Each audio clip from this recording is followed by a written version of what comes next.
And an open door philosophy. My office door is always open, a standing invitation for anyone who wants to see me. The same is true for all of our corporate offices. On any given day, we may have a dozen visitors, beauty consultants and sales directors touring our Dallas headquarters. Occasionally, we are startled by a quick flash bulb in a doorway, but we feel this is a small price to pay for conveying a relaxed and friendly atmosphere. Communicating our corporate image, doors open both ways. Communicating our corporate image would be reason enough for an open door philosophy. Yet there is another more practical rationale for this. Doors open in two directions. Open doors also allow the opportunity to truly know our people. We are people to people, not an office to title company. And so you won't find any titles on the doors of our corporate offices. My son Richard and I started this practice 20 years ago when we were only we were the only executives. And if the chairman of the board and the president can still do without fancy nameplates, the other executives can manage too. We also facilitate a friendly, relaxed atmosphere by addressing each other by our first names. I've worked for employers who, even after several years, insisted on being addressed as Mr. I never thought such a formality was necessary, so in my own business, I have always insisted upon being addressed as Mary Kay. Of course, when we began our company, Richard was only 20 years old. He would have felt awkward being called Mr. Rogers, but now, 20 years later, it's still Mary Kay and Richard to everyone.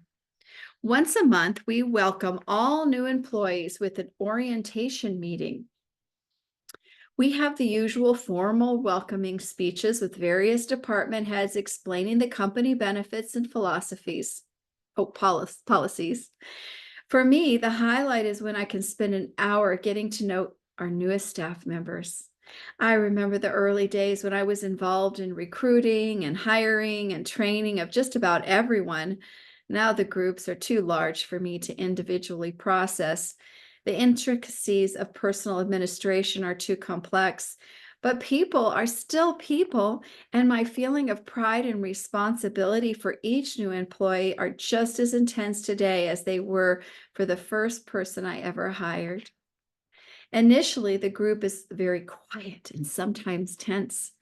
Not knowing exactly what to expect, I give them a warm, short, warm greeting. And then in an informal way, I tell them of the story of how our company began. I always explain that our dream was to enrich the lives of everyone who worked for the company, not just financially, but emotionally and spiritually as well. And that's the way we still want it. I explain that we want them to enjoy their work and that we always welcome their ideas and comments. After my brief comments, I invite them to tell me something about themselves. Invariably, someone will begin a question with, "Mrs. Ash?" And I say, "Please, it's Mary Kay. If you call me Mrs. Ash, I think you're either angry with me or you don't know who I am. So please call me Mary Kay." Later, I'll tell them, "I don't want you to think of me as the chairman of the board. Think of me as your friend." Finally, just before they leave, I say, "If you ever need to talk to me, I want you to know that my door is always open." With hundreds of thousands of independent beauty consultants, it's impossible for me to speak to everyone who has a question or problem. For this reason, I have an administrative staff whose full-time responsibilities are helping me with the correspondence and incoming phone calls. My administrative assistants will first attempt to refer calls to the person most qualified to handle them. When a beauty consultant requests to speak with me, Jennifer Cook, or Irma Thompson will ask the nature of the call, explaining that since the company has grown so large, I can no longer personally handle everything. She then offers to transfer the call to the individual responsible for that specific area. However, if the call can be handled only by me, Jennifer or Irma will put it through. A call I received from a young woman in Michigan illustrates such an occasion. Mary Kay? Yes, this is Mary Kay. Is there something I can do for you? Mary Kay, I'm depressed, the caller said. I asked, is anything wrong? Is everything all right with your family? No, no, nothing like that. I'm just not doing well in my business. We talked for a while, and finally I told her, here's what we're going to do. We're going to have a special contest just for you. I want you to book 10 beauty shows for the next week, and after you've held them, I want you to call me back and tell me how you did. 10 shows, she said. That's right, I answered.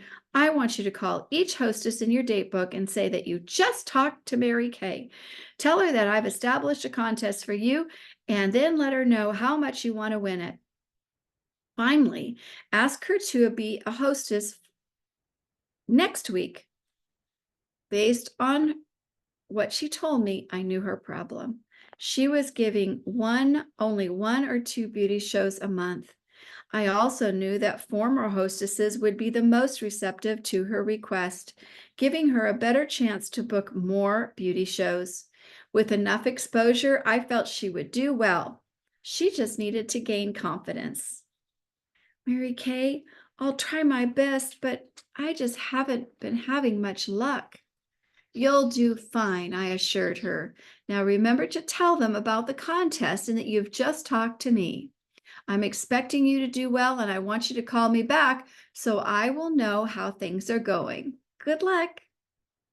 At the end of the following week, she called me back to report $748 in sales. Although it was not among the highest sales recorded that week, it was a far record for her. Even though she hadn't booked all 10 shows, she was elated and seems to have snapped out of her depression. A good leader should be part of a team. Recently, the husband of a national sales director was very ill, and I knew how upset she was. I called her at the hospital and said, right now, your place is with him. Concentrate on doing everything you can for your husband, and don't worry about your business. You have some very capable women in your unit, and they know the situation and are working very hard on your behalf to show their love for you. You have our prayers, and I want you to know that whatever I can do for you, you only have to ask. I believe that when one is confronted by family crisis, the family takes priority over one's career. An employee once explained how much I appreciated working for a caring company. What a contrast to my previous boss, he confided. One Saturday morning, I was driving past his home and I saw him mowing his lawn. My family and I were new in town, and I was so happy to see a familiar face. I pulled into his driveway and rolled down my window to chat with him. How are you doing? I asked. How about that? We're neighbors. I just live 2 blocks over. Before I could say another word, he said, let's get one thing straight. Just because we work together doesn't mean that we socialize as neighbors. I never socialize with a subordinate, so it will be much appreciated if you don't stop by in the future. Mary Kay, he continued, I was absolutely devastated. And although he acted as if nothing had happened, when I saw him at work the following Monday, I had lost all enthusiasm for the job. I was appalled that one human being could treat another like that. All I could do was assure him that I was certain. All I could do, this is Mary Kay saying this, was assure him that I was certain that no Mary Kay person would ever behave that way. And if it had been one of our employees, he would have offered to cut the your grass after finishing his own," I added jokingly.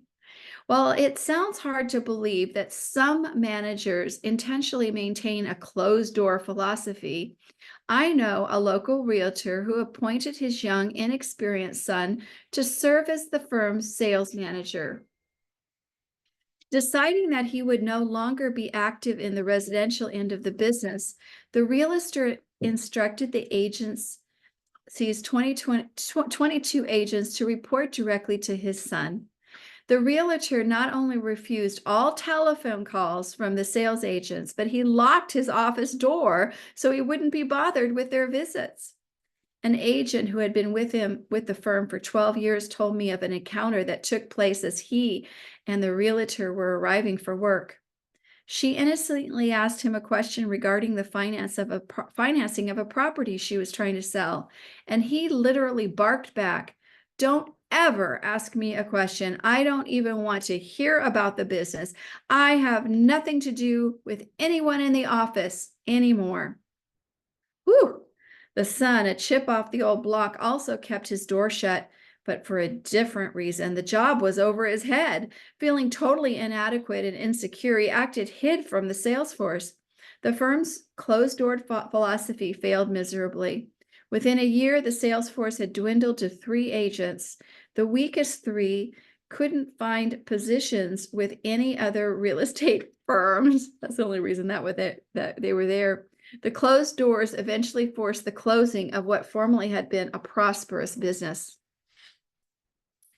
I deeply care about the people with whom I work at our company. Unlike many executives whose own insecurities make them feel uncomfortable about expressing warm feelings toward their associates, I don't believe in hiding mine.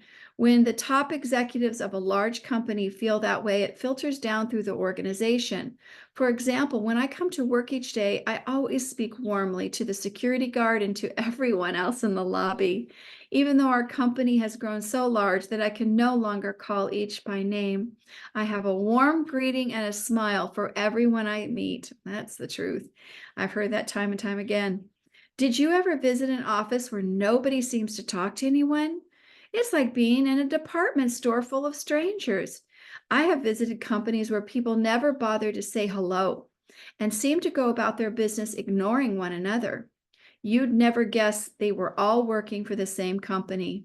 In our building, there's always conversation going on. "Hi there, how was your weekend?" Or "How about those Cowboys on Sunday?" Or "How did your daughter's birthday party go yesterday?" Even if they don't know one another, they're very likely to strike up a conversation. It reminds me of when a man came into our reception area and took a seat without asking for anyone. The receptionist approached him and said, "Sir, can I do something for you?" "No, thanks, ma'am. I just came in here to recharge my batteries." You know, I call on offices all day long, and the people are often unfriendly. Sometimes they're downright ugly. But when I come in here, everyone is happy and smiling. He paused for a moment and added, "It's like coming into sunshine. I just feel good all over." It's like coming into sunshine. I like that because that's what our open door philosophy is all about. We want everyone who comes in contact with us to feel our warmth.